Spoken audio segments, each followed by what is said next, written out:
بسم اللہ الرحمن الرحیم اللہم صلی علی سیدنا و مولانا محمد وعلی آلہ و صحابہ وبارک وسلم۔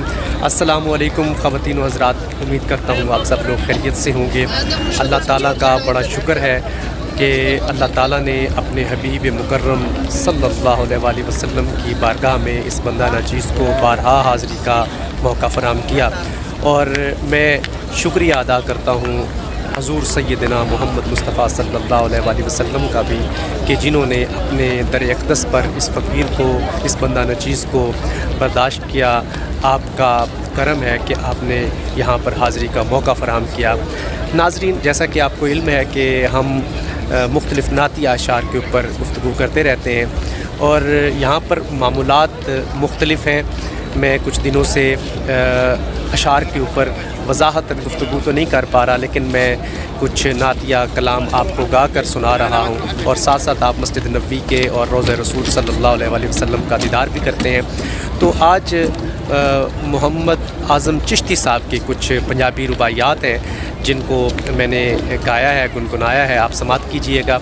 تو انشاءاللہ پھر جیسے یہاں پر حاضری کا سلسلہ مکمل ہوگا تو اللہ تعالیٰ نے اور اس کے حبیب محمد مصطفیٰ صلی اللہ علیہ وآلہ وسلم نے اجازت فرمائی تو میں پھر ان کے اوپر جو ہے گفتگو کروں گا۔ انشاءاللہ آپ یہ رباعیات سماعت فرمائیے۔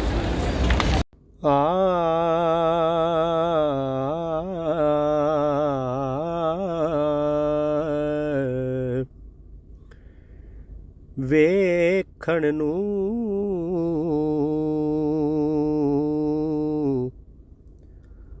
ਉਹ ਸਾਡੇ ਵਰਗਾ, ਪਰ ਅਸਾਂ ਕਦੋਂ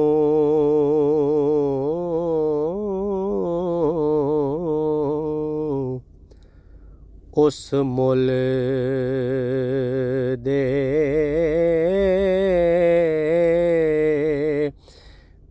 ਪੱਥਰ ਲਾਲ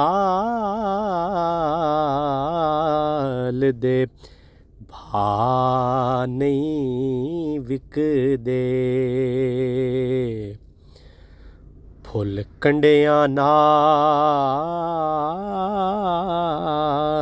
ਨਾ ਤੁਲਦੇ,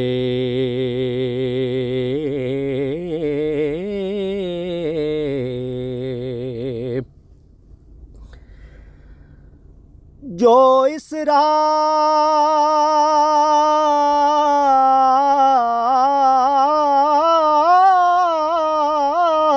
ਹੁਜ਼ੂਰ ਤੇ ਖੁੱਲੇ, ਉਹ ਹਰ ਇੱਕ ਤੇ ਨਹੀਂ ਖੁੱਲਦੇ। ਆਜ਼ਮ ਉਹ ਅਰਸ਼ਾਂ ਤੇ ਫਿਰਦਾ, ਅਸੀਂ ਗਲੀਆਂ ਦੇ ਵਿੱਚ ਰੁਲਦੇ,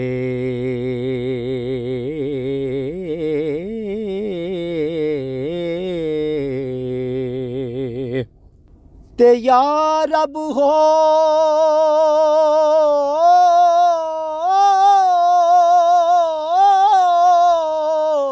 ਨਾ ਮੰਗਾ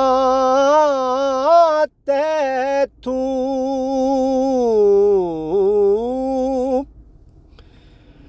ਮੈਨੂੰ ਯਾਰ ਦੇ ਦੇਸ ਪਹੁੰਚਾ ਦੇ, ਜਿੱਥੇ ਝਾੜੂ ਦੇਣ ਫਰਿਸ਼ਤੇ,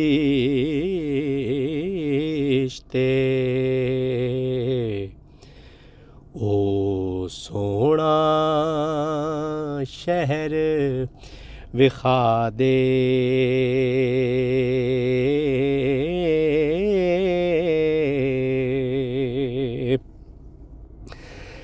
ਤੇ ਜਿਨ੍ਹਾਂ ਗਲੀਆਂ ਵਿੱਚ ਸੋਹਣਾ ਰਿਹਾ ਫਿਰਦਾ,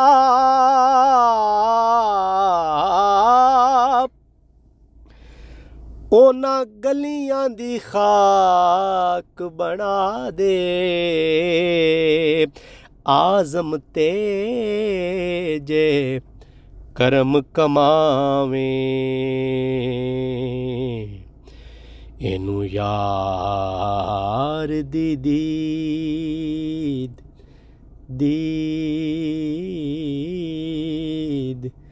کرا دے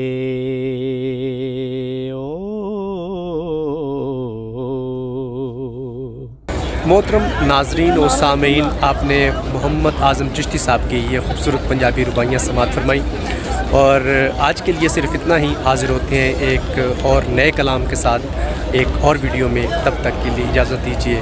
اللہ حافظ.